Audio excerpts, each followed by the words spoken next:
ಒಂದು ದಿನಕ್ಕೆ ಎಷ್ಟು ಟೋಟಲ್ ಕಲೆಕ್ಷನ್ ಆಗ್ಬೋದು ಈ 3 ಟ್ರಿಪ್ ಇಂದ ಸೇರಿ?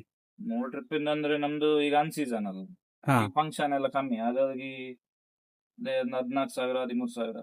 ಒಂದು ದಿನಕ್ಕೆ ಟೋಟಲ್. ಸೋಮವಾರ ಶನಿವಾರ ಸ್ವಲ್ಪ ಇರ್ತದೆ, ಬಾಕಿ ದಿನ ಡಲ್. ಈಗ ಮಳೆಗಾಲ ಮತ್ತು ಕಮ್ಮಿ, ಹ್ಮ್ ಡೀಸೆಲ್ ಜಾಸ್ತಿ ಹೋಗ್ತದೆ, ಹೌದು. ಕರೆಕ್ಷನ್ ಕಮ್ಮಿ ಹೋಗ್ತದೆ. ಹ್ಮ್. ಗವರ್ಮೆಂಟ್ ಬಸ್ ಬಂದದ್ಮೇಲೆ 1,000 ಕಮ್ಮಿ ಆಗ್ತದೆ.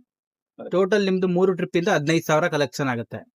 15,000 ಸೋಮವಾರ ಆಗ್ತದೆ, ಬಾಕಿ ದಿನ ಆಗಲ್ಲ. 13,000 13,000. 12,000. ಈಗ ಡೀಸೆಲ್ ಎಷ್ಟು ಬೇಕಾಗುತ್ತೆ ನಿಮ್ಗೆ ಒಂದು ದಿನಕ್ಕೆ?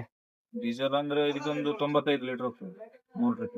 3 ಟ್ರಿಪ್ಪಿಗೆ ಹಾ. 95 ಲೀಟರ್ ಅಂದ್ರೆ ಅಲ್ಲಿ 9-10 ಸಾವಿರ ಆಯ್ತು ಹತ್ತತ್ರ. 9,500 ಆಯ್ತು. 100 ರೂಪಾಯಿ ಉಂಟು ಈಗ ಡೀಸೆಲ್. ಹಾ, ಎಷ್ಟು ಲೀಟರ್ ಆಯ್ತು ಅಷ್ಟೇ ಡೀಸೆಲ್ ಹೋಗ್ತದೆ. ಅಂದ್ರೆ ಹಾ. 100 ರೂಪಾಯಿ ಉಂಟಲ್ಲ, ಹೌದು, 95 ಆದ್ರೆ 9,500 ಆಯ್ತು. 9,000 ಸಾವಿರ ಆಗುತ್ತೆ. ಈಗ ಒಂದು ದಿನ ನಿಮ್ಗೆ 13,000 ಕಲೆಕ್ಷನ್ ಆಯ್ತು ಅಂದ್ರೆ 9,000 ಡೀಸೆಲ್ ಹೋದ್ರೆ ಮಿಕ್ಕೋದೊಂದು 3,500 ಮಿಕ್ಕತ್ತೆ.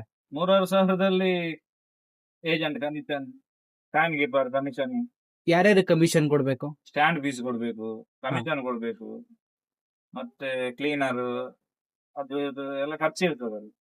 ರೋಲ್ ಇಲ್ಲಿ ಸ್ಟೇಟ್ ಬ್ಯಾಂಕ್ ಅಲ್ಲಿ ಸ್ಟ್ಯಾಂಡ್ ಫೀಸ್ ಎಷ್ಟಿದೆ? ಸ್ಟ್ಯಾಂಡ್ ಫೀಸ್ ಇಲ್ಲಿ 120 ಇದೆ.